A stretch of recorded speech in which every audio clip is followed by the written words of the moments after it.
What's up, everyone? It's Chicks in the Office with Brienne Fran, giving you that Friday energy on a Friday. And it's been a weird week. It has been a weird week. I'll say that. Hand up. I'll say it. Yeah, it definitely has. You've been sick. Yeah, I've been sick. Yeah. I don't know what's wrong with me. I took some COVID tests, negativitado. Feels like maybe just a really bad cold or like maybe the flu or something. I don't know. I felt terrible. I really did. I felt really terrible. You know, when I started to cry on Tuesday. You know, when you're so sick, it just eats you alive. Yeah. It just overcomes your entire body. That's what was happening to me. Also, I haven't been that sick in a while. So I kind of forgot what it felt like. Yeah, and I think it was paired up with the fact that we had like a very busy week too, and it was like, oh great, I'm sick at the beginning of a busy week, and now like yeah. And then when you have all these things to do, and then you feel so shitty, and you feel like you're about to lose your mind because you just feel so sick, and that's how I felt. And I feel a lot better than I did towards the beginning of the week. I have this nasty cough now, but besides that, I'm feeling a lot better. I coughed so hard I threw up in the middle of the night last night, so that was fun. But you know, chugging along. I know. Yeah, you were like, I think I'm starting to feel better. Like I'm thinking about coming in. I didn't want to be mean, but I was like, please don't. Like I'm not trying to get whatever, because you've gone the last 3 days being like, I haven't been this sick in so long. Like I feel so awful. I'm like, I don't want that. Please don't give me that. I know. And that's how I felt. But you know, like when you're sick and it goes in waves, like all of a sudden you've been like sitting around for way too long. And then you like get up and finally take a shower and you're like, oh, I'm feeling a bit better. And then as soon as I got out of the shower, I texted you guys out when I was in the shower. Yeah. And then I got out of the shower and I was like, I'm just kidding. Maybe I don't really feel that much better. But I didn't think so. It is what it is. I'll be good as new by next week. I think I'm feeling better each day. How are you doing, Francesca? Yeah. I'm pretty good. No complaints. I've had what did I do this week? Not too much. It's the Big East tournament's happening right now, so like I like to go to those games. It's a fun time. And I had something I wanted to talk about, and I remember. I think I officially am like 28. Like I'm 27, turning 28 this year, but like might be turning 60.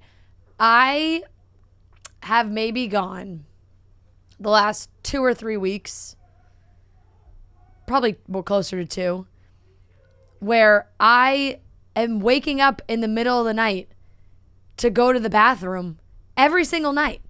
Like all of a sudden I have the bladder of an 80-year-old. Like I between the hours of 4 and 6, I wake up and have to go to the bathroom. It's like, what is happening to me? Maybe you're extra hydrated.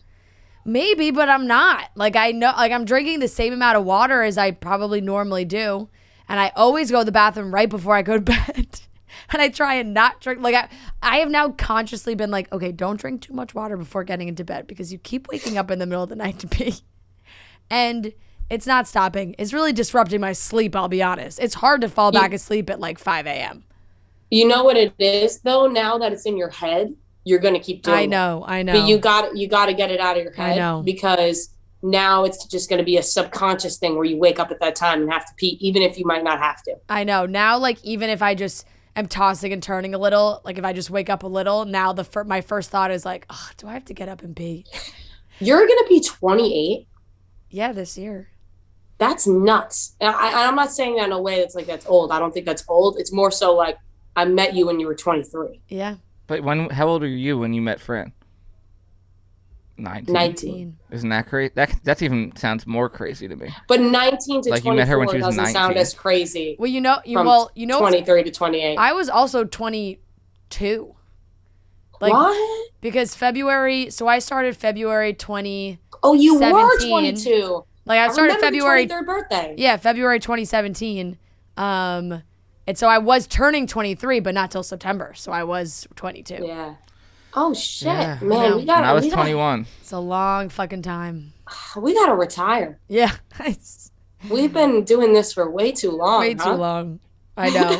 Oh my gosh. When you say you're 60, you're not wrong. I know. Well, apparently I have to wake up to pee every single night now. It's just.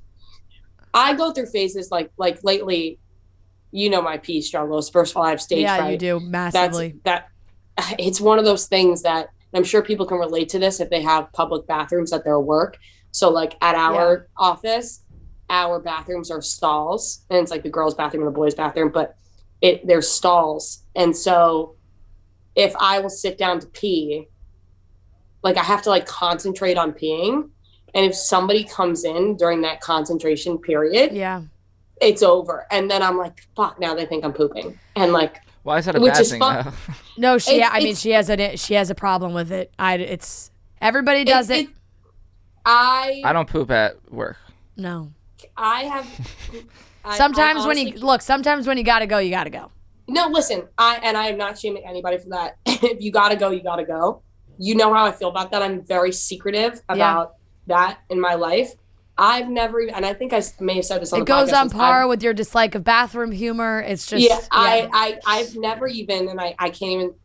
I've never even in front of a boy. Yeah, like ever in my life, and I don't plan on it. Eventually, it is going to happen. Wait, you said a public bathroom? No, I'm talking about in the office. Like I'll go and like, because then I'll be concentrating on peeing. And then I'll hear someone come in, and then it's like taking me really long to get the pee out, and I'm like, great, they think I'm pooping. See, I would think that for girls it would be easier since you already have to sit down and go into a stall. Where like for me, it's like I'm just going to the urinal. Like if I was to go into a stall and sit down, that's like a huge jump for me. Yeah. That's a whole process. And I do feel like there is like the one bathroom that's just like a one bathroom situation. That's where you go if you and need to poop. And I feel like that's just like I'll never go into that bathroom because I feel like it's just the poop bathroom. Like I feel like all the guys just go in there to poop. Right, all the boys use it, and it probably smells gross. So exactly. Like every time I see someone walking in or out of that bathroom, I'm like, oh, you had to poop. And I would die if somebody caught me coming out of that bathroom. Really? I know. I never go into that bathroom. Never. I would die. Like I know. Never. You have no. I know that this is a very normal day-to-day thing people do. I have no idea why. Her thought process on this is a little irrational. It really is. It so is, and it's just something that I like to keep private and like a little mystery. You know. I've had to block the door for her. Right. She has. Like at the time when she's like, I have to go, but nobody can know. Like I need to make sure no one's in the bathroom, and you need to like you need to watch the door so that nobody comes in to the girls' Wait, would bathroom. you be the same way like with Fran? Like could you like could she be in the bathroom with you or no? I would never. No. Fran can. It's like people like Fran, Devin, totally fine. Like you got to be really close to me. And like Fran said, like she's had to like I've had look to out for watch me. the door. And I like obviously I would never care. Sorry, no can go. Ria's in there. Yeah, like, she'll be like, someone's coming, and I'm like, oh fuck. But if anybody pooped in front of me or whatever, I would never care. I would never judge them. Like it's not coming from a place of judgment. Yeah, it's coming from your own self. Own self of wanting a little mystery in my life. Like I'll go in the bathroom here and like you know what I really don't like is if you're making noise like I'm trying to figure out how to say this without it being really like gross. Yeah, we don't need to go like noises. I feel like we're already going too deep into this right now. When people are like sigh like after in the stall, like I wouldn't call it anyone here, but there's one guy I'm thinking of right now who I know. Oh my god. And they're like, ugh, like it's like No. It's like, why would you ever do that? I'm fine with discussing this until a certain point, and now I'm done. I want to tell you after who I'm thinking of, but yeah. Nope. I don't even want to know. I don't want to know. Okay. It changes the whole perspective. All right, I feel like that's maybe enough bathroom humor. Not bathroom humor, bathroom talk. I just wanted to share that I literally can't stop peeing in the middle of the night. It's tough out there. I feel like I almost just broke my ribs on that cough. Do you ever, if you're getting up, do you ever go get a snack? If no. You're up? Last night I woke up. Immediately have to go back to bed. And there was a Jell-O in my fridge, and I just ate the Jell-O. Oh, Jell-O. It was from when I had my wisdom teeth out. It was when I had my wisdom teeth out. Okay. It was still there. That makes a lot more sense. Yeah. Was it Jell-O or was it pudding? No, it's Jell-O. It was red, like the red cherry. I used to love. Wait, you don't like Jell-O? I used to love the Jell-O brand pudding. Pudding cups. Yeah. The chocolate pudding or the chocolate vanilla. No, the chocolate vanilla. Yes. Chocolate vanilla. And then you mix it together. You get like the 3 and the 6 pack. Yeah, that was really good. That was so good. That was a perfect little snack. I know. Come home from school, have one of those. Yeah, and you can almost like taste the chemicals in it, but it still tasted good. Did you guys like Danimals? Is that what it's called? Yeah, just the animal crackers. No. The like it was a drink, like you put in the fridge. Like, the yogurt. Yeah, but it was like yeah. Oh yeah, they had the Sweet Life of Zach and Cody Danimals contest. Oh yep. Yeah, those are so good. Like the little smoothie drinks, those were good too. Yeah, or Go-Gurts. I have some Go-Gurts in my fridge actually right now. Frozen Go-Gurt. Yeah, that's what the dreams are made of. Yeah. All right, let's get into today's show. Let's do it. Oh, it's episode 400. Oh yeah. Woo! Episode Congrats 400, 400. Congrats to us and you. Congrats, and all everybody. of you. Yeah, congrats to everybody listening. If you've been listening since the first episode, if you've listened to all 400. Yeah, thank you have for you your not gotten tired? A little trivia for you guys. What was the first episode titled? I have no idea. Was it? I feel like it was something with Haley and Justin. Was it Justin and Haley Bieber got married? Justin and Haley got engaged. Engaged? Yeah. I knew it was something about Justin and Haley. Yeah, that was close. Engaged. Okay, well, not too shabby. I like when we used to write the titles out, it was just written like a sentence, like everything was lowercase. You know what I also like? That kind of means that we've been doing the podcast and the same amount of, like our timeline is the same as Justin and Haley's engagement wedding. And you know what? That's nice. They're still going strong. We're still going strong. And then when they get divorced, this podcast will end. Yep. What I was going to say, if they get divorced, we have if they were to ever split up, that's we're gonna be like, well, guys, this is it. This is our last. Justin Bieber and Haley got divorced. This is our last episode. Can't go any farther. It would be perfect if it was like episode 500 or like episode 1000, like a milestone episode, and it was like also they got divorced. But I'm not rooting for that. I'm rooting. 500 is way too soon. Between 300 and 400 went so fast. So when was 300? It was like last fall. 300 was like not that long ago. It was like it was in June. What? 300 was on June 23rd. Wow.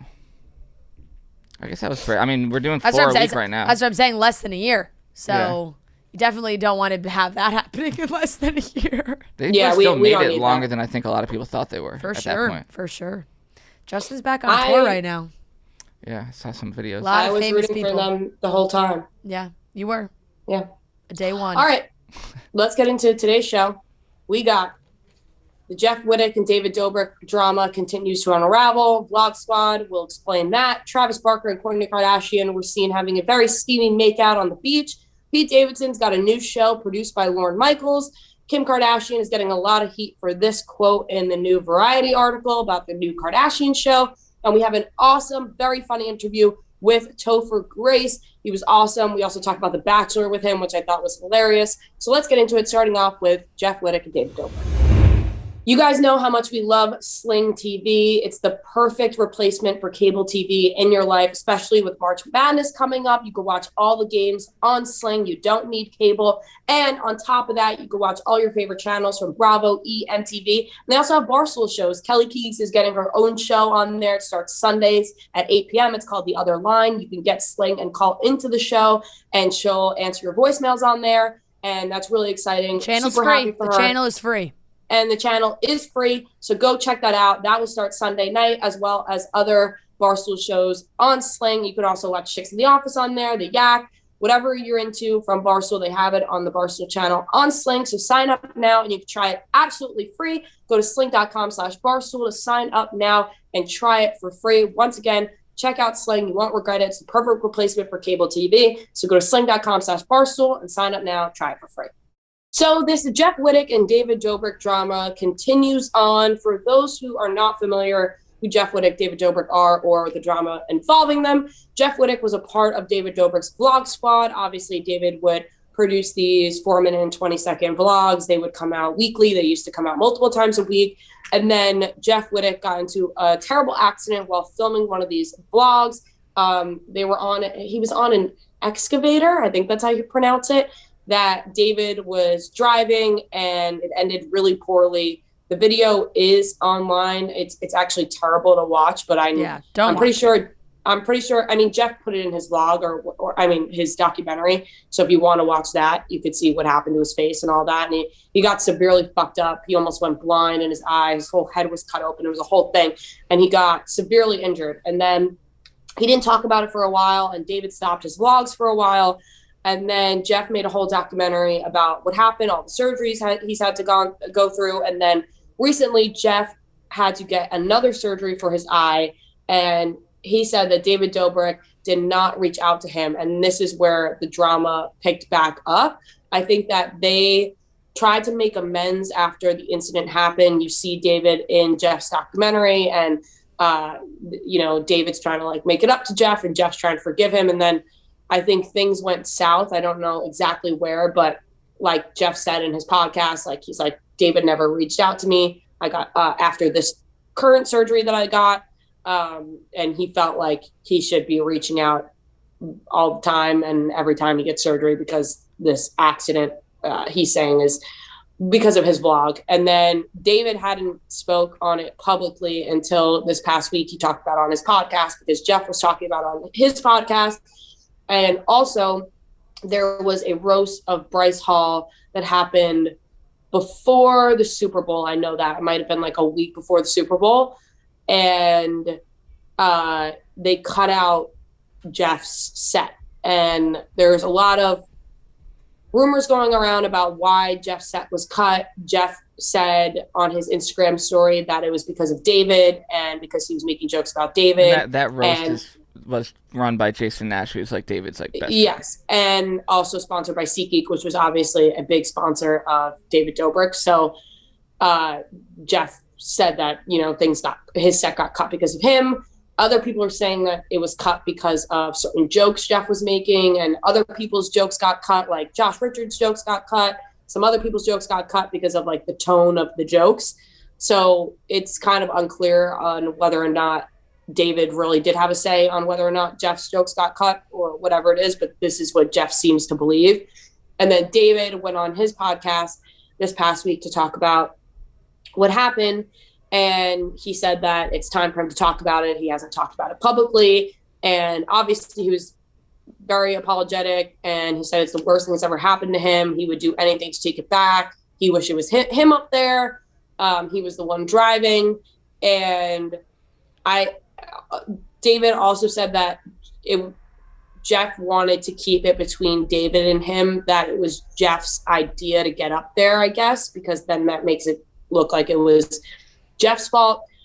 Either way, I think that the situation is terrible, and I think that sometimes David Dobrik has a hard time taking blame for things that have happened in his vlogs. I think we've seen that in the past because he's obviously made so many videos and so many things have happened, and because of his status and the amount of views that he gets on YouTube, people will do anything for his vlogs. And I think that's kind of where his head was at when he got up there. It was anything for the vlog. And then he got severely injured and regretted that decision. So it's kind of just a constant back and forth between the two. And I don't know, I'm not really, I feel very bad for Jeff, obviously. It's a weird, it's a weird thing to take sides on this kind of issue, right? Because it's obviously you feel terrible for Jeff. His whole face and his eyes, everything got fucked up. And then you're well, if he got up there, right, and he told David it was okay for him to drive, and now David has to live with that. It sucks that David did that. I think David is, of course, at fault in some capacity, but yeah, you know what I mean? Yeah, I think that how much it has been discussed of the pressures that David has intentionally or unintentionally put on his friends to do stuff for videos is really a major part of that too. I don't really know if any of them have ever felt I'm going to tell David no to do this. And also, it is just kind of a dick move to have this happen to Jeff. Major accident. One, like, maybe David should be paying for literally all of these surgeries. He basically was like if he has to go back and do more, has to get more surgeries, like David was basically, him and Natalie, like, on the podcast were saying, like, they've paid $78,000, but then Jeff responded to that being like, you set us up with, like, a terrible insurance company, and, like, David's trying to say that Jeff doesn't tell him or loop him into the surgery, so he can't pay. But they were also, Jeff was like, $78,000 is like a SeatGeek deal for you. Like, you have like millions of dollars. Like, right. And I this is what I'm also, I do think that it is kind of a dick move to have this happens, right? And clearly, like, you see what has happened to Jeff. And you're so selfish in that you have to try and make yourself look better, that you have the guy who got injured ask you, like, can you promise me one thing? Just, like, promise me you're never going to talk about how this was this is also what David said. David says that he agreed that he would never talk about how Jeff had said that this was, quote, his idea. Like, the whole, the video, whatever, him going up there, the video, his idea. And so David had said, like, one of the main reasons I think Jeff is bummed with him right now is because he saw David do an interview where he said it. Like, he said, like, it was Jeff's idea. And I just feel like that's kind of a dick move to be like, oh, yeah, he's mad at me because I broke a promise where I said I wasn't going to say that it was his idea, but here I am saying that it was his idea just so that he can save face. Yeah, I think that in David Dobrik's life, like, everything just revolves around David. Like, I've had a hard time, honestly, like, I don't look at his videos the same way that I did before all of this and before everything else that happened with the Vlog Squad. Like, it's hard to watch it the same way because you're just like, you feel bad for a lot of them. And also when you think about the fact that it was like Corinna was up there right before Jeff, and that could have been Corinna who got severely, I mean, no matter who it is, but you're just like, right, could have been anyone. It could have been anyone, but like, none of that should have happened in the first place. And I think that he just is all about like views and laughs and whatever, and like never thought about his consequences, and is still not really thinking about the consequences of what he did. And also for him, like a warped brain at this point, when you're like, when your whole career is based around this, especially in like your early 20s, I just feel like he hasn't, like, the way he, like, he's developed is not like a normal human.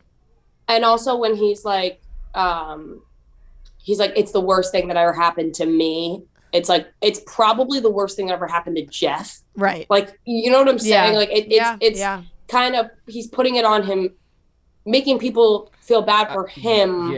When you should feel bad for Jeff. Jeff's the one that got severely hurt. He started the whole podcast kind of being like, I've been in a bad, like, trying to make people feel bad for him. Like, I've been in a dark place. Like, and I'm sure he has, but it's like, you weren't the one who almost died.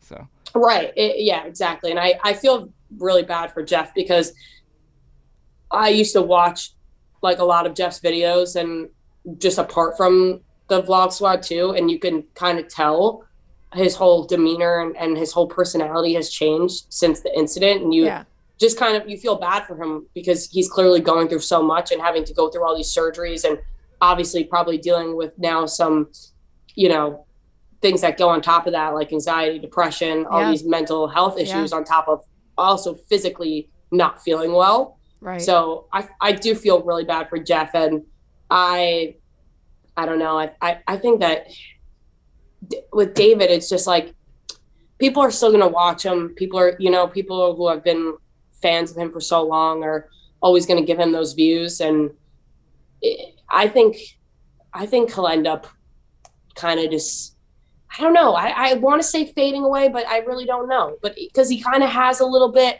but people still watch, but he's not as talked about.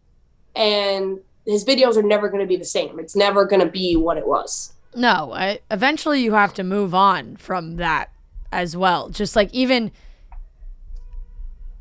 just think even if there wasn't, like, even if this didn't happen, or even if you know, the allegations from the girls in the video, like things like that. Like if those things didn't happen, eventually you have to graduate from the kinds of videos he was making. Like that's just not sustainable forever, I don't think, anyway. But now with those things that are looming constantly, like I don't know. From my perspective, like I watched some of his stuff. I wasn't that into it. I would see some things here or there. Sometimes maybe if he had a good guest, I'd watch his podcast. After this, reading about him, and then of course like the big scandal, I haven't watched a single one of his things, and I don't think I ever will. Like I just don't care for him at all. So yeah, I'm kind of out on it. Yeah, like I said, it's just not the same at all. And I think that Jeff is genuinely like a nice guy, and I feel like he's just kind of lost now because he feels like his supposed one of his best friends is just not really there for him. Like David, like as much as David says like, oh, Jeff isn't like looping me in or whatever, like David should be on top of it for sure. Like he should be probably constantly checking in on Jeff, right? And not just like a one-off, here's $78,000 to pay for this one thing, and then like you're fine and we don't really have to interact anymore. Like you should probably consistently check in on him when he literally almost died. And like you said, it does feel like Jeff, his like demeanor and he said it's a head injury. Like it does seem like things have changed, and you can't just be like, oh, well, you know, he hasn't reached out. It's like, well, what? Like you have to be the one to reach out and put in the effort and do those things when somebody goes through such a crazy accident like that. And I think like you said, because he's so young and everything has kind of revolved around him for so long. And if you did watch the old Vlog Squad videos, and I'm like recalling how everything would go back to David being like super rich and successful. Like even Josh Peck would be like, oh my days are in the spotlight are over. Like I'm relying on David Dobrik. And like Jason would be like, you're putting my kids through school. And like everything was like David Dobrik's the golden child, and like our whole lives revolve around him, and he's supplying us with like everything. And that's obviously, as much as they were joking or not joking, that's obviously going to get to somebody's head. It'll warp your brain when all you're being told by all your friends is like, oh, like I make my living off of David, and like, thank God for David. And David, he's so great. Oh, do you see, look at all the money he's giving away. Look at everything he's giving to his friends. Like you get like a God complex, you know? Like if you're that person, like you start to think of yourself in a very different way. And I think, like you said, he kind of just surrounds himself with yes men. Yeah, totally. And it got to the point where everyone said yes all the time, and then somebody ended up getting really hurt. Yeah. So I think now that, and then all of a sudden it's like, oh, that wasn't my idea. It's like, oh, okay, the one time you're not gonna you'll take credit for all the good things that happen, but and it is he is saying like, I know I fucked up, it's on me, biggest regret of my life. He is saying those things, but to say those things and then to pair it with, oh, by the way, I broke his promise to keep it like that it was his idea. Like you're not, it also you're contradicting yourself. This is something that David Dobrik does, like when he got canceled the other time, where it's like he doesn't talk about anything until the pressure is like impossible to ignore, where everyone is like online talking about it. Then he just addresses it to save face. Like he didn't talk about it like ever until like now. Yeah. That's what makes him seem like a coward, because you're like, if you have nothing to hide or whatever it is, just like get out in front of it and start talking about it. And I don't know, but those people, they really listen to their publicists and stuff. They're like, oh, we shouldn't say anything. It sucks because like it's not just David. I feel like Jeff was friends with that whole group, and now like they all just chose David, and so like he probably just doesn't talk to anyone he hung out with for years. Right. It's pretty sad, and I hope that Jeff ends up feeling better and finding his place, because I do feel like he seems like his whole demeanor has changed a bit. Yeah, definitely. A little Kourtney Kardashian and Travis Barker update. They were seen passionately steamy making out all over the beach, and apparently a family nearby were not happy. Some beachgoers, they had to tell them to knock it off.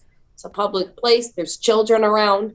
And these two, I'm just happy that It's crazy at that kids. age, and you say that age, but I don't like that because I really don't think that's old or anything. It's just like you wouldn't expect 40-something-year-olds to be passionately making out on the beach like that. And it does feel like she's going into her best, I hate to use this term, but like sexual era of her life.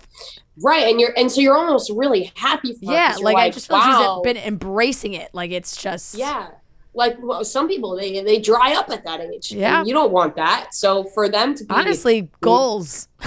Yeah, like I hate saying that, but like I kind of want to be making out with my whoever it is, boyfriend, husband, fiance, like same. You know, I hope keep that the at that fire age, alive.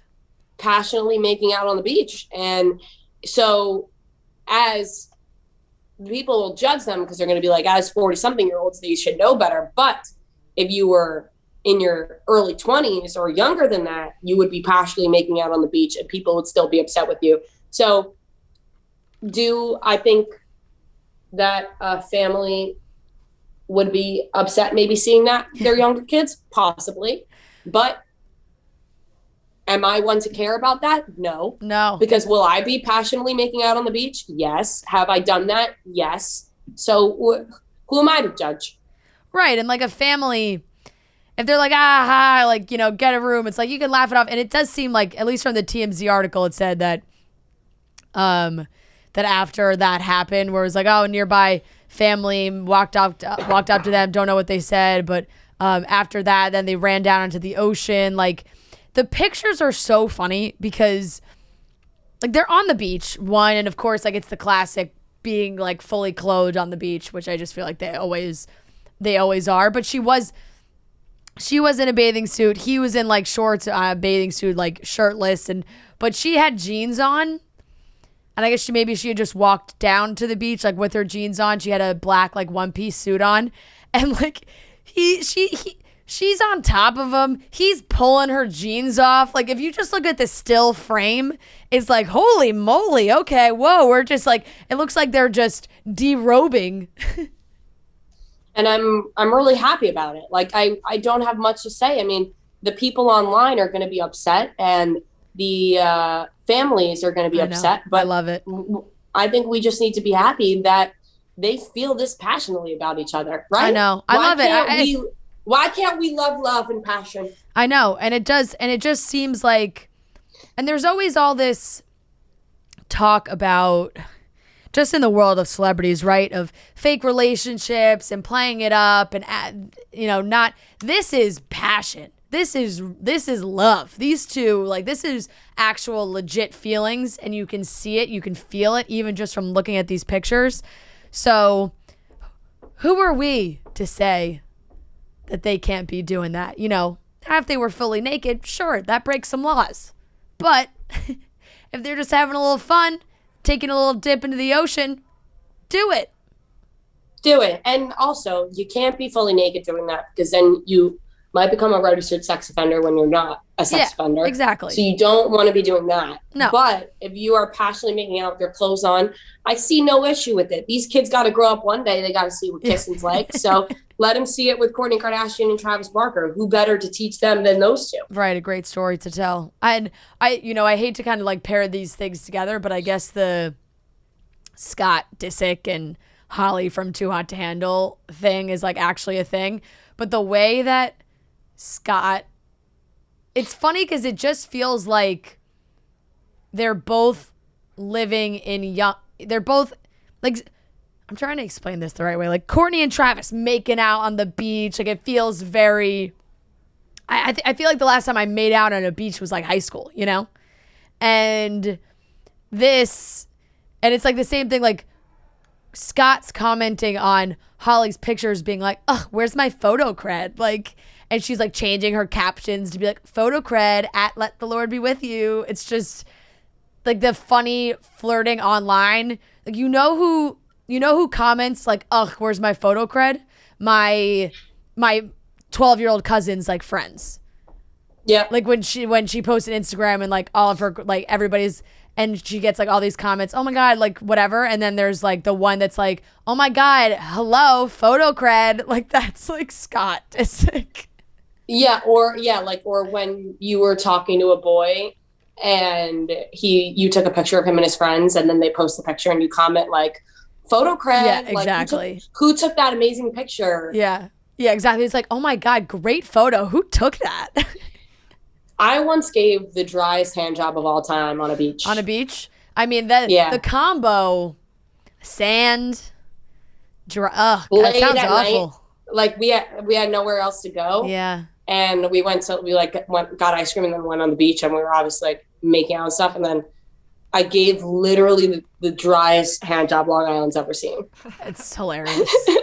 I mean, honestly, like making out on the beach is fine. Going anywhere past that is just not worth it. Like you can say, I don't even know why I was giving hand jobs. Like at least give him something more than that. Like, what are you doing? No, but also like not, because then when you get, it's just, you get sand everywhere. It's really, honestly, it's just not enjoyable. Like it's for some reason it's romanticized as like, oh, like sneak down to the beach, lay down a blanket, like the whole thing. It's awful. It's not. I've never had sex on a beach, and people don't advertise it as anything great. They just say sand gets everywhere. You get sand in places you just really can't get the sand out. And that doesn't seem like fun. No, it's not good. It's not in good. Holes you wish to you not guys, have sand. You guys are pool, if you had to choose pool or beach, not for like sex, just in general. Not for sex, just in general, I'm saying. I can't tell if Noah started to get uncomfortable about us talking about sex, so he's like, what do you guys prefer, pool or beach? Not sex, though, just like location. No, I'm just wondering. You guys, pool or beach people? You guys lake people? Yeah. Oh, I love a good lake. It really depends on where I'm at. I would normally say beach. I think I'm much more of a beach person, but I love like a resort pool. Like a big pool. Yeah, like a big resort pool, cabana. Like a little lazy river. Yeah. When we went to Aruba and you go in the pool, you go to the beach, but then you go in the pool after the beach. Yeah. I love nothing more than the pool after the beach. Yeah, like I would choose beach like summertime, if it's I'm definitely more of a beach person, but like vacation. What about a lake? I love sitting at a pool. Lakes are awesome. Love lakes. Only thing I like about a pool is if it has a good diving board. Lakes are great because I feel like a lot of times when lakes are involved, some kind of boat or something like that is involved, and that's always fun. Tubing. Yeah. Do you water ski or wakeboard? I have never water skied. I have tried to wakeboard, and it was an absolute failure. I probably will never try again. My legs, I was the most. Like so those painful. pontoon boats, like they're just really slow. Yeah. We tried to like wakeboard off one of those, and you just aren't going fast enough. You can't go fast enough. Yeah. No, I tried one time on the ones that, like, the wake. What's the difference? There's wakeboarding. Is that when you're like locked in? Wakeboarding is like snowboarding, basically. Yeah, but then there's like wake surfing where you're like, you just have your feet on the board. There's no. No, I don't know. You're not attached. I tried that, and that shit is hard. I'm sure that's hard, yeah. That would scare me because I would feel like I'm gonna fall and like hit my face on the board. Do you guys get scared of like it's so hard. Things under like lakes kind of sometimes gross me out, like, and I get if something touches my leg, like. Well, yeah, because lakes can be sneaky, real deep. You don't know what's at the bottom that's what I'm of saying. those. Like, and they're like kind of like mucky, and you can't see it. And it's like I kind of get weird. I don't know. No, I totally. So if you jump in the water like in the middle of the lake, it's like what could possibly be under here? You guys like skating on lakes, frozen lake? I'm not like a huge lake person. Yeah. Like I don't mind it, but I don't prefer the lake. Yeah, it would probably be at the bottom. What? How did we even get on this topic? I don't even remember where this started. Oh yeah, because no one wanted us to stop talking about sex on the beach. No, not this. But I'm saying, how did you get to that? Kourtney Kardashian making out on the beach. Oh, okay. With Travis Barker. Anyways, good for them. Anyway, they seem to be beach people. It's good for them. They seem to be beach people. Good for them. Barstool has a new men's grooming line. It's called Wood. We have it. The products are all over the office. I know all the guys are trying it. I've been recommending it to the men in my life. They have amazing products across hair, body, beard, and shave. Great scents. Golden Hour, Summer House, Fresh Tracks. I love the Golden Hour scent. I had the body wash in my shower in LA for the Super Bowl and was using it, and honestly it smells so good. They have shampoo, conditioner, body wash, moisturizer, deodorant, facial cleanser, face scrub, beard conditioner, oil, shave cream, which is so nice because sometimes men, you got to get a little bit of a skincare routine going. Doesn't have to be crazy, but a cleanser, a moisturizer, a little beard oil if you got a beard going. It's so important. So Wood makes it so easy to take care of yourself. It looks so nice in your bathroom. You don't have everything cluttered. It's just all one line of product that you can use for everything. All the products are $15 or less. You can shop Wood at getwood.com or at your local CVS. That's getwood.com or at your local CVS. Some Pete Davidson news that is just about Pete. I know Kanye put out another music video. I know Pete's in it again. Not talking about it. We're talking about Pete and the man, the myth, the legend that he is, because he's going to be starring in a new show. I feel like Lorne Michaels loves Pete Davidson so much. Like, he would give anything to Pete Davidson. Movie, show, like, you want to come on SNL twice a year? Sure. Like, you can be on your whole schedule, whatever you want to do. So, Pete, it does feel like a little King of Staten Island, where it was like, oh, he's playing it's a character, but it's like kind of based on him, you know?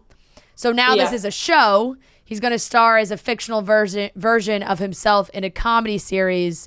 It is tentatively being called Bupkis, and he's co-writing with his longtime friend and collaborator Dave Cyrus, as well as Judah Miller. And it says deals are still being finalized for the series, which comes from SNL, Lorne Michaels' Broadway Video and Universal Television, where the company is under a deal. Bupkis is described as a raw, unflinching, fictionalized version of Pete Davidson's real life. It will include a mixture of grounded storytelling with absurd elements depicting an unfiltered view through Pete's eyes. The show, which has been compared to Larry David's Curb Your Enthusiasm, is expected to reflect Davidson's real-life persona with an unapologetically unfiltered R-rated storytelling. I fucking love that. Comparing it to Curb makes me very excited. Yeah, cool. I'll watch anything Pete Davidson's in. I'm one of those people. It'll be like Curb Your Enthusiasm, except he's like hooking up with the hottest girls like in the world. Yeah. I'm not ashamed to say that I'm one of those girls who watch anything Pete Davidson is in.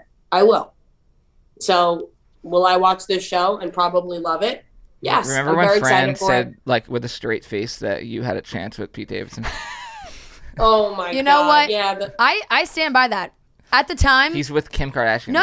At the time I said it was not pre-Kim. now. Obviously, I get it, Noah. No, but like at that point, hadn't he dated like Kate Beckinsale? Like no, but I'm telling you, Noah. Kick a girl while she's down. She's got the flu. Come on. Yeah, it's nothing against you. Now. Let me tell you something. My self-esteem is in the gutter. Yes, and it is. We would always hear about him. I'm about to throw this. We would always hear about him with the high-profile women because that's what's going to be in the news. We don't hear about him on a date with the 23-year-old from Brooklyn that he met on Raya, which does definitely happen. I'm just saying it happened a lot, I think. So that's where I'm saying Rhea stood a chance. Don't think I could woo him? I still stand by that. Maybe not, you know. Woo him with my personality? Rhea's like, you don't think I could woo? She's like, let me just get rid of this phlegm.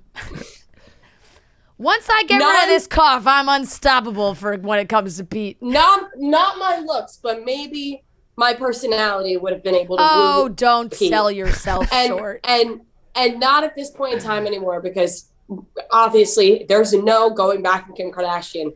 I clearly do not have. I mean, they're not gonna like live happily ever after. So who knows where he'll go from here? No, I'll be honest though, but I would be I think I would be okay. I don't want Pete Davidson anymore. Yeah, exactly. There's something about this where wink, wink.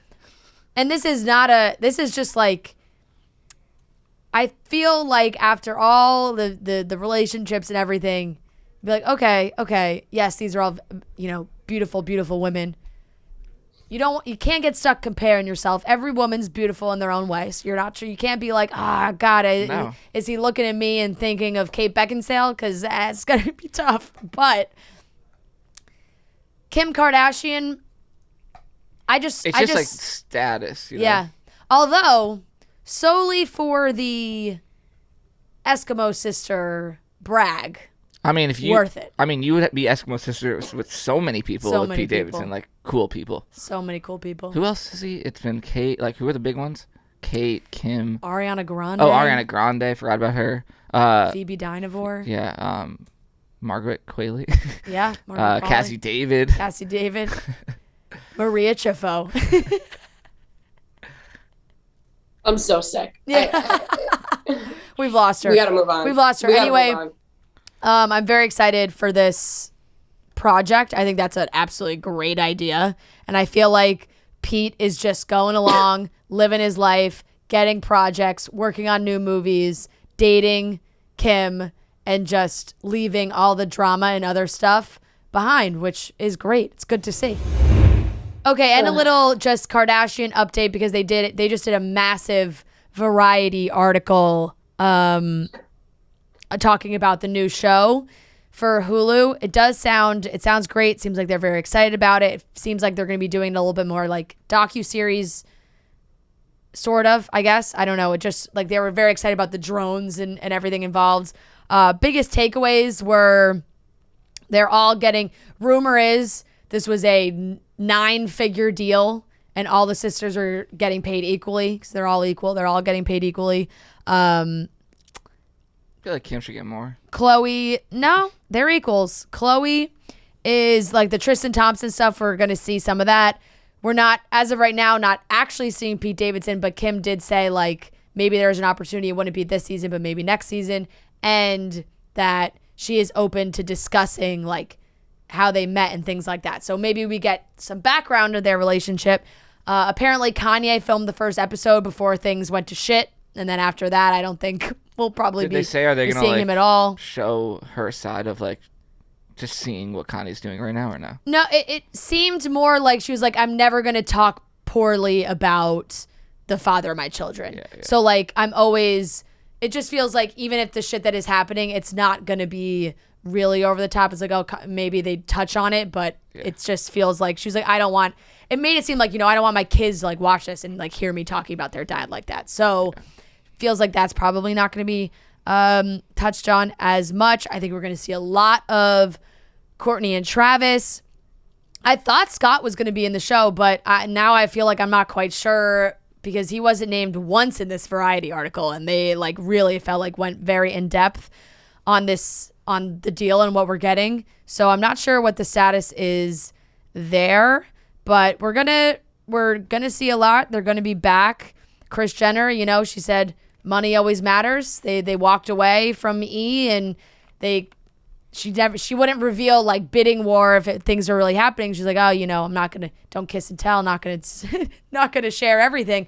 But Hulu came out victorious with an alleged 9-figure deal. So money, like she said money always matters. So for that, they were like, yeah, we're gonna sign on. Wow, 9 figures. I was just like, what is 9 figures? Oh, that's 9 a lot of figures money. is like 100 to $900 million. $999. But that's overall like split it. Yeah. Like they could have signed a $500 million deal with everybody, getting tens of millions of dollars. The deal? Like how many years? As of right now, I think they only signed on for 2 seasons. Oh, wow. Yeah, I think it's 42 episodes, 2 seasons. Yeah. Something like that. I believe, I think you're right. I think it was like 20-ish episodes a season for 2 seasons. And then I think they revisit after that. What a great gig they have. Just have people film your life and that's it. Yeah. And that's what Kim Kardashian said. She said recently, she was like, I'm sorry that we don't have to act or sing or dance. We just live our lives, and that's that. Yeah. She has no shame in it. And also something that's going around is the clip of her saying, people always ask me, how do I, she said, I have the best advice for women in business. Get your fucking ass up and work. It seems like nobody wants to work these days. She's getting crushed for this. From a standpoint of like just not acknowledging the privilege that she started with, growing up in Beverly Hills, very well-connected parents and all those things. For me, it's like, and I did see a lot of people posting about it saying, I'm not saying Kim doesn't work hard because I'm sure she does, but it's hard to say that without acknowledging how many people do struggle and put in a ton of hard work, working 2-3 jobs and still living paycheck to paycheck, where it doesn't just come down to hard work. Like, wasn't somebody Kourtney could getting attacked too, because she was like so true. She was so true. It's like, Kourtney, you literally, and Kourtney is on record of saying that work is like not her biggest priority, which is fine. Like, that's that's her prerogative. She can say that. The problem was, to me, it was like, because Kim does work her ass off. She totally does. We know it. I think that's kind of crazy to say she doesn't. Like, she does. She works. But yes, of course, like, for her to start these businesses and do these things were a lot easier for her from where she started. The way I think she tied it with, it seems like nobody wants to work these days, is where she got herself in trouble. Who was she even talking about? Because it was like, I think that's where people were like, how dare she be like, it seems like nobody wants to work these days. How do you know? And it's like, who is she? Yeah, who is she interacting with? Where she's like, yeah, like no one wants to work. Like, yeah, and yeah, she hustles. Like, not everybody has her schedule. Like, not everybody is waking up at 4 or 5 in the morning, you know, going to the gym and taking care of your kid. Yeah. No, but taking care of your kids and doing your business and Skims and beauty and trying to be a lawyer. Like, she's doing a lot. But you can credit tape, like you can credit yourself without taking a hit at other people.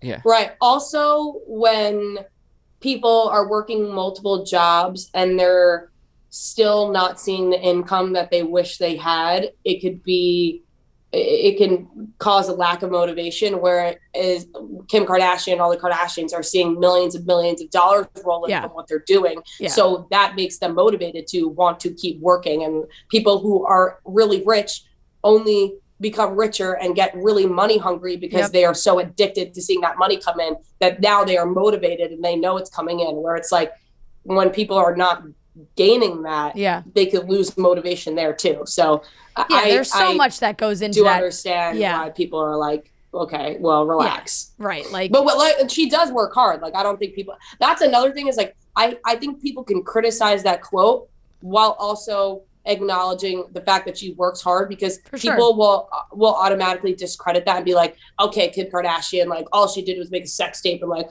become successful from that. And it's like, you don't just make a sex tape and then become super rich and famous after that. Like, there are things that go into it. If she wasn't talented and successful and worked really hard, these things wouldn't come to them. Yes, it came easier. They got started off easier. Yeah. But like, things wouldn't keep coming to them if they didn't continue to work hard. So I feel like when people discredit their work ethic, it's kind of stupid, because they wouldn't be where they're at. But also, they did have the privilege and resources that a lot of people do not have.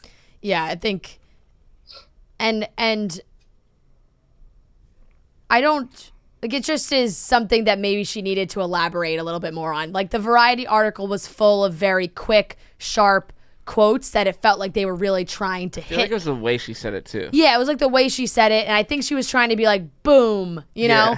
And like, if she took 2 seconds to elaborate, because it's not like Kim doesn't realize that there are, you know, discrepancies in this country in different ways, like from where you're from and how you grew up and all these different things that play a factor into this. I mean, she's dedicating this, the reason she's getting this degree, she wants, you know, whatever you want to call it, like, she wants to be a lawyer, to help with prison reform. So like, researching prison reform, you're going to learn a lot about these things. And so she definitely knows these things, and I feel like she tried to have like a gotcha, you know, you got to fucking work hard. I feel like nobody wants to work these days. It's like, what? No, she lost it a little bit. I feel like her intentions were probably good, but can you believe that to we don't throw have a out, jacuzzi? To throw out the second part of that, I feel like is where people were like, hold the phone, like, you're pushing it a little bit. Yeah, I agree. But overall, I'm excited for the show. Hulu show is only about a month away now. I wonder if it's going to be like edited or shot differently, or if it's just going to be like the same thing.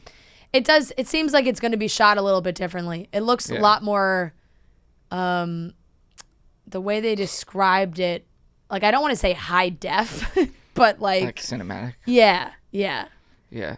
like with the drone shots and like all this. Just like more production value. Yeah, yes, because I think it is. I think their budget's way higher. Yeah. So I think that's going to play a huge factor of how it looks because I think their budget for actually producing the show is way higher. So, but the general premise I think will be the same. They also said that there's a lot more of them filming individually than it was like a lot of stuff all together. So you kind of see like for it to cut back and just knocked the mic over. Like to cut back and forth, be like, oh, this is what Kim's doing, this is what Chloe's doing, this is what Kourtney's doing. So I wonder how much the kids are going to be in it. I would think a lot. Yeah. This is their time to shine now. Yeah, that's true. In the next 10 years, they're going to take their place. I know. Well, they're getting their practice on TikTok, so.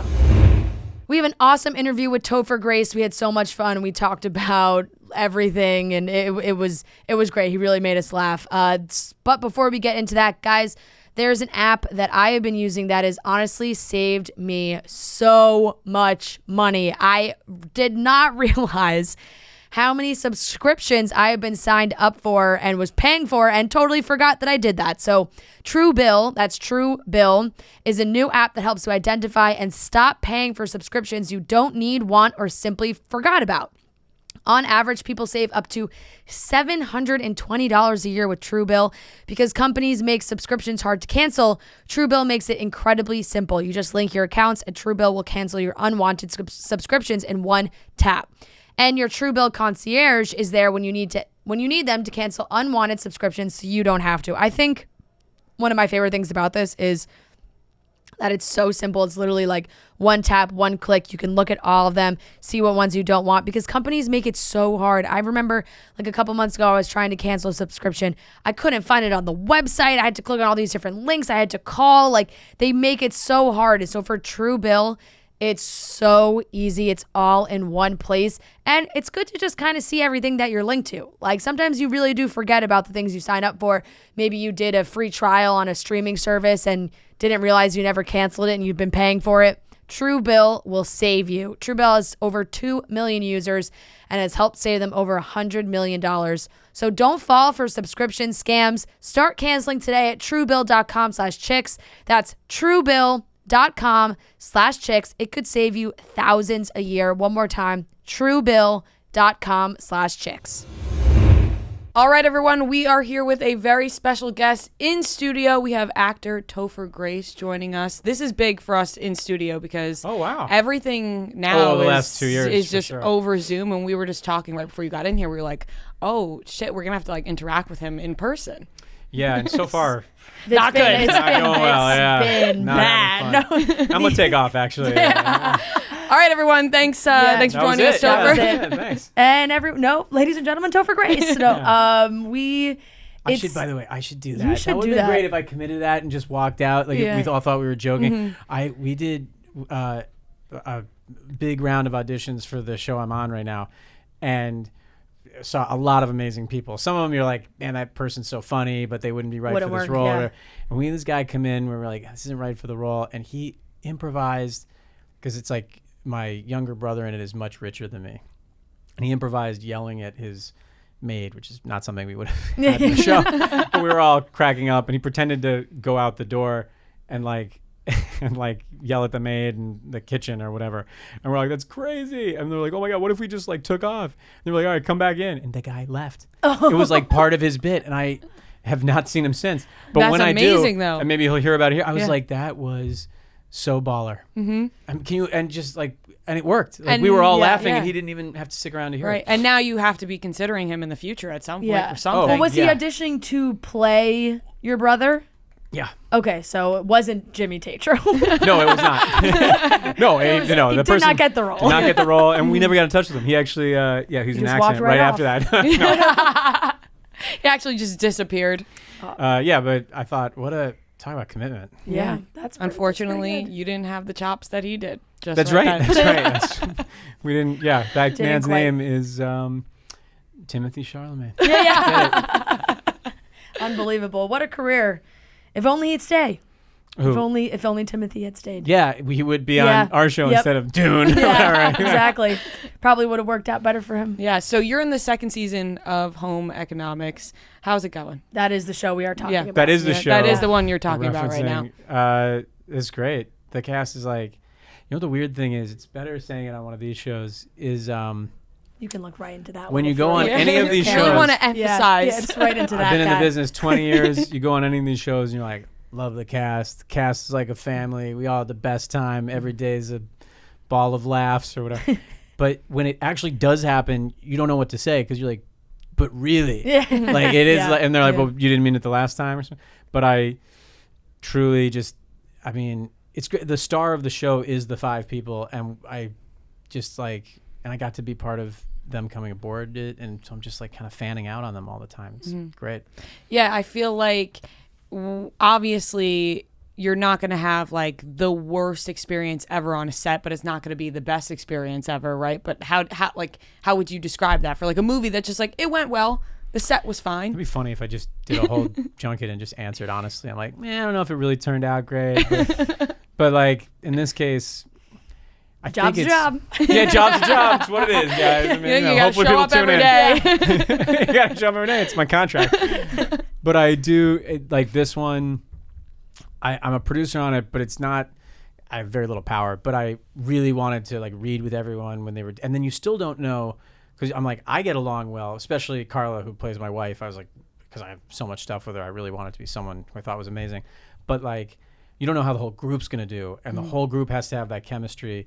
And it's kind of like dating. Either you know what I mean? You could have said these 2 people will go so great together and everyone thinks they will and it just doesn't.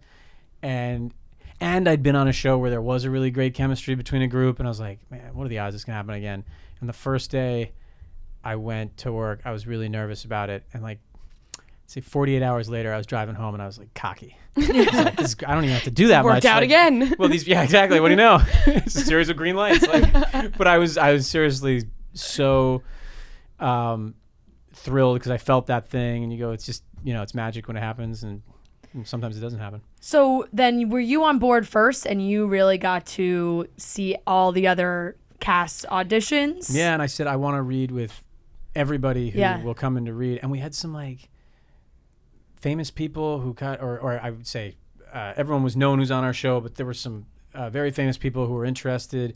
And since I was on first, I was kind of like, let's read. Like if it's there, what's the problem? And it's, I don't know, it's some ego thing in Hollywood, but some people wouldn't do it.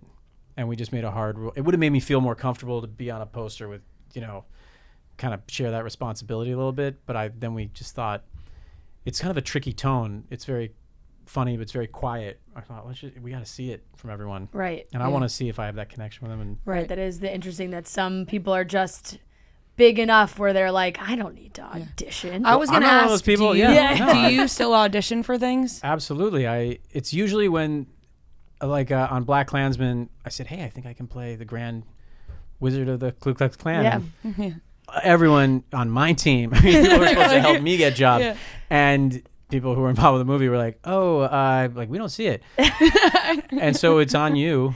It's like you have to come up with proof of concept to say like, yeah, I made a tape and then I met with Spike and, I just don't get why if you are going to then go do it, why can't you just show them that, it's a little bit of work, but like, it's like, no, I'll only reveal it to you. Yeah. Also, wouldn't you it's just step one. It's like you just skip to step 2. Yeah. Wouldn't you like do step 1? Yeah.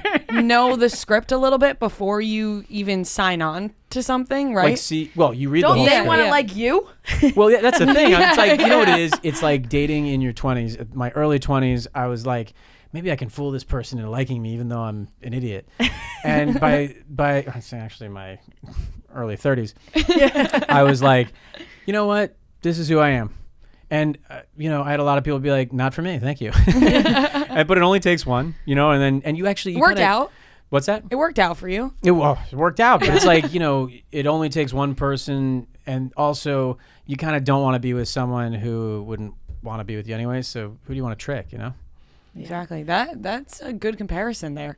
I never thought you would relate dating to reading scripts, auditioning. My wife loves when I make comparisons about romance to the business. She's like stop. So You can curse on this, right? Yes. Yeah. Basically, shut the fuck up. Stop talking about our love. Right. Like, honey, this if is it's a just movie like script. something I went through at work last week. Yeah. I love when somebody finds out that you can curse on the show and they just let it out immediately after. You're like, It's you like a curse on relief. this? Yeah. Fuck this. It just comes flying out. I had a question, but they laughed at me before you came in here. I was like, Home Economics is on ABC. Like, does he watch The Bachelor? Well, I am married. Yeah. Yeah. And my wife is very, very she's a card-carrying member of Bachelor Nation. And so I started with Juan Pablo. I knew I liked her. Yeah, no, she's really into it. And Everyone starts with Juan Pablo. Have you noticed that? That's the worst way to jump on, too. Yeah, the really worst way terrible. to jump on. What was this thing he kept saying? Like, It's okay. it's okay. It's okay. It's okay. She's like, I hate you. It's okay. It's okay. She's like, no, I'm saying I don't like you. Yeah. It's She's like, I want to leave right now. Yeah. He's like, It's it's okay. That guy. And I would do, also when you're new to that show, you got to like get used to how weird it is if there's like a good lead role to it. But it's like, if it's that guy. Which is rare. But I was kind of making fun of it a lot. And then we watched another season because then I was like, well, I got to find out how Andy finds love after all that. And then I was like, I think my wife was going out of town. Oh, no, I was on location. And I was like, you going to watch that? Or like, just if you're DVRing it, then you don't have to watch it live. Like, just wait until I'm home on Thursday. And she's like, I thought you didn't like it. I'm like, well, I just want to miss, if I have to watch it with you. And now when so she's I've gone. already watched up to this point. Like, I can't just not know what happens. Yeah. And something about it, man. It's like, they got you with that show. And they always take the person from the last season. So you got to find out. What do you guys think about Clayton? What do you think? He was just in the office last week. What's the word? Big guy. Yeah. Just as we expected. No, actually, he's a sweet. I think like he's a very sweet man who is totally like from Missouri. You know? You actually sound like my wife. Yeah. But I think I wasn't on board until he's like, what did he say to that girl? He's like, you're being fake and you're going home. Yeah. I was like, whoa, like this guy's that's awesome. He said, I don't believe you. Yeah. We had a little bit of a problem with this season because obviously we watch every season. We recap it all. We have like a show that we do right after the show ends. We watch all together every week. This guy right here, this thing, the luggage guy, the silhouette of this man, luggage guy Trent. He works here, and he, Wait, what? you know when they take the luggage. What do you mean he works here? He works at Barstool Sports Until there's a season of The Bachelor and they fly him out to take well, luggage? it's a whole thing. He himself. begged and begged to be the luggage guy, and finally, this was like a couple years ago. I think whose season was it? He did real? Peter's Yes, season. this is real. Peter's season, he flew and he pulled the luggage, and it was like this big thing. It was like, oh my God, he became luggage guy Trent. So then there's always a very dramatic moment. Oh, that's the best. Right, like at the 2-on-1, and whoever gets sent home, the girls all watch her suitcase get taken. Yes. And all he wanted was to be that guy. And so he finally got it. Then he went back again this year and did it. He flew to Vienna. All the way to Vienna to pull wear the a luggage. mask so no one could see who he was. And pull the luggage, and then they cut his luggage ball. They cut it. Oh, sorry to hear that. I'm so sorry. Like a shot to the heart. Yeah. Who was the 2-on-1 this year? Who was it? It wasn't even that. It was, but it was for. What did you think of Shanae? I just think anyone who's in these testimonials who's like, boom, I'm winning. They're all losers. Like, just, I know they're all drunk basically, but like, just, relax on like pumping yourself up. Yeah. That other girl who was the victim, and then she became the bully within like 3 minutes. Yeah. That was interesting. They're good at that. They're all very good at that. But the editors are very good at it, which is what's really going on. Yes. Yes. Are you? And that's why we like Clayton. He is self-deprecating. Like he can laugh at himself. Can I tell you my impression, just because I think you guys will appreciate it? My impression of Clayton before I gained a lot of respect for him when he was like, kicked her out.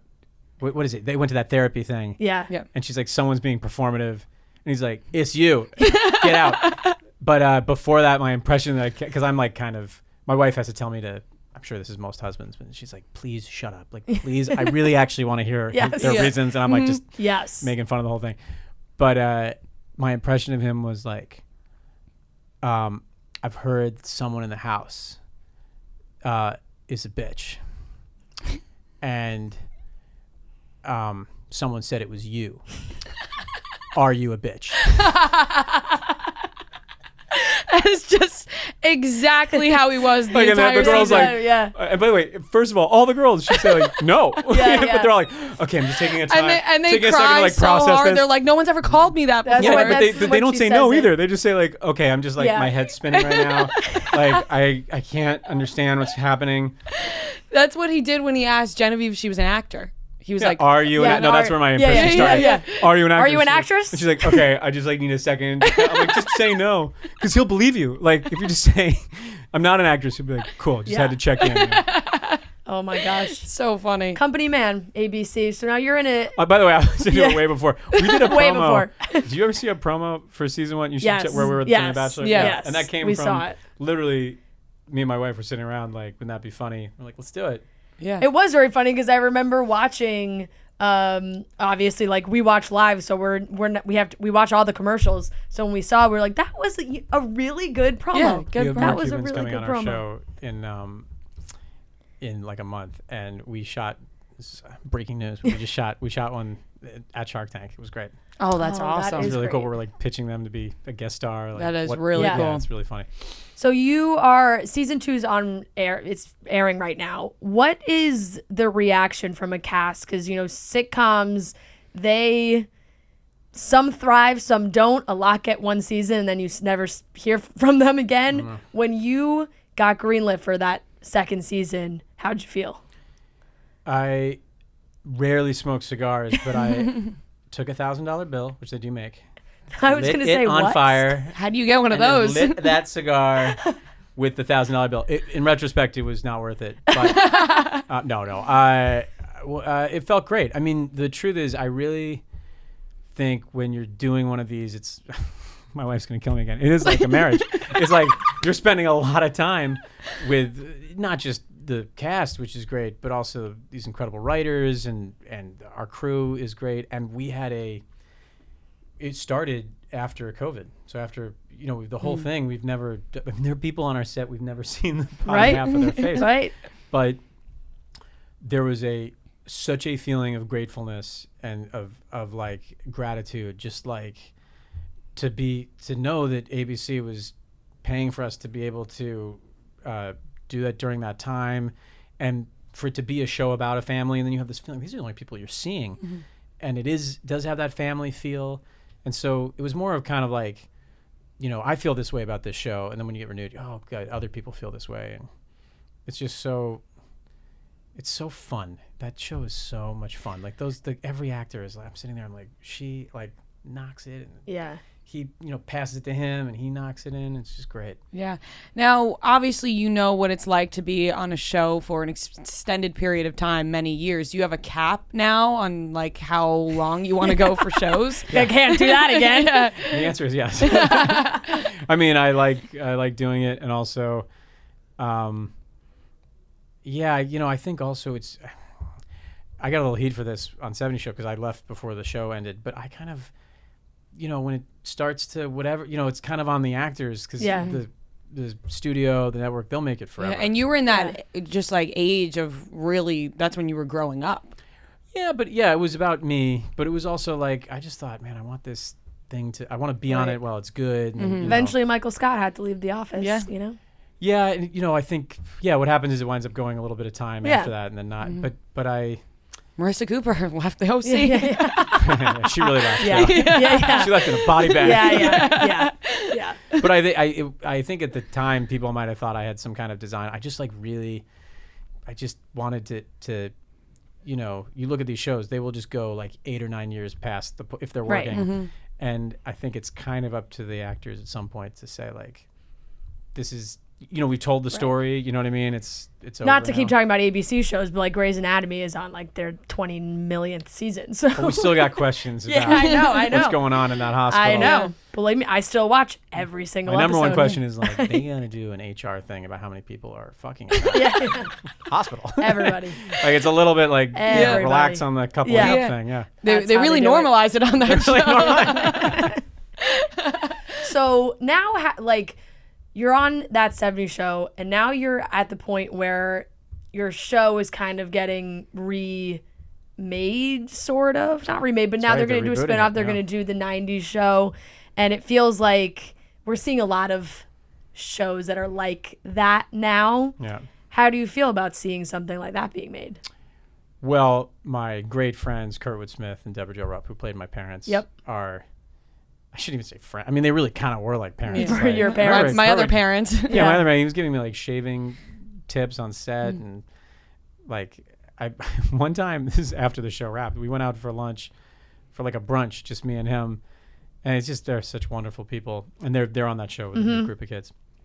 But at that brunch, people were going like nuts seeing us together. And I was like, oh, this is nice. I didn't really anticipate, whatever.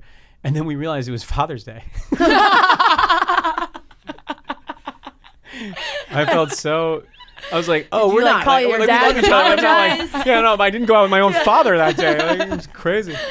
But no, I love them, and I think that's going to do great. I mean, they're great. But with that 70s show, I feel like it's one of those things, right? It gets brought up in the interview, and then the person interviewing says, "This must get tiring to talk about." Do you get that every single time? That's Rhea's way of asking the question but also prefacing the fact. Question. Yeah, exactly. That's her Good job, go-to. by the way. Excellent Yeah. job. Thank you.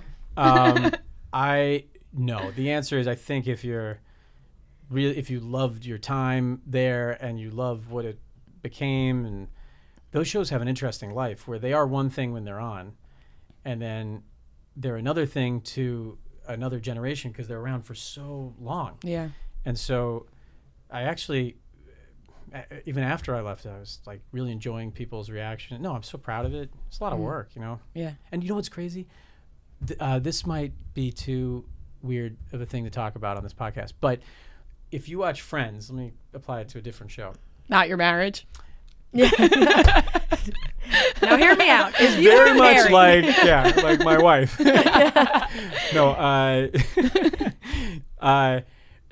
Friends season 1, which I watched live. Like I was just whatever the age was that I watched the pilot when it came on. I was like, oh, this is good. And like towards the end, I was like, they had like a monkey on the show. Like this show's so funny. I was telling my friends, and it wasn't really a thing until that summer. It was in reruns. I'm much older than you guys, but I remember thinking that hit me right at the right time, and I was the one when the Rembrandt song would come on, I'm like, this is that show, like, and it really caught fire. And then by the time it started season 2, it was a big hit. But if you watch some of the episodes in season 1, they're not, at the time, they weren't that great. And we certainly had a ton of this, like the first 2 or 3 years, because a lot of us never acted before, including myself. Like we didn't really know what we were doing. But like Joey, I thought was a really undeveloped character on that show. But I love Joey so much as the 10 years went on, and I love Matt LeBlanc and what he did with that character, that if you go back and watch that rerun, that I remember not liking or thinking he wasn't good at that time, I now love him, that character so much, because it's like retconning your like for character. And I know that like on with Fez on our show, we hadn't figured out what he was. He only said 1 or 2 lines. But you go back and you watch it and you go, oh, he's just not saying all of this stuff that at the time we didn't know. So it's this really interesting thing happens with sitcoms where, because they run so much in different orders, that I think people like it. Like the first 12 episodes of The Office or something, or Parks and Rec had that. You know what I mean? And then now you go back and look at it, you go, oh, that's so hilarious. Yeah. It's Michael Scott. Right. But they always find their place. Schitt's Creek too. Schitt's Creek or like 30 Rock is the same kind of thing. They're like, season 1 had some moments where it was like, I wasn't quite sure what they were selling. But and it's then usually the actors or the creators who are saying it. Yeah. Not because everyone's like, I love every minute of Friends. Yeah, Everything's perfect. Yeah. I'm like, I remember watching the one where they clean out the dead guys.